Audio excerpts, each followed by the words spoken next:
حضرت عمر فاروق اتھارٹی ہے اسلام کی اتھارٹی. یکم محرم حضرت عمر کی شہادت ہے.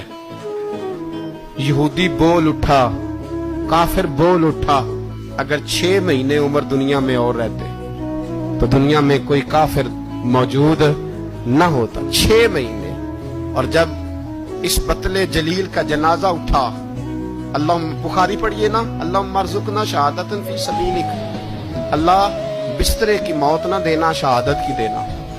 عمر شہید ہوئے, مسجد نبوی میں نماز پڑھاتے, اور جب جنازہ اٹھا تو مدینے کا پھر پیچھے جو دلیر بچے وہ مولا علی تھے. مولا علی, جناب عمر کا جنازہ اٹھا تو سب سے پہلی ہائے جو نکلی وہ حضرت علی کی زبان سے, اور حضرت علی ساری داڑھی آنسوؤں سے بھر گئی. لوگوں نے کہا کہ علی کیا ہوا؟ فرمانے لگے تم دیکھ نہیں رہے جنازہ کس کا اٹھا ہے, پلٹ کے دیکھو تو صحیح, پتہ نہیں یہ کون گیا ہے. حضور کیا ہوا؟ اب فرمانے لگے عمر اس طرح کے کام کر کے گیا ہے, اب ان کے رستوں پہ کون چلے گا؟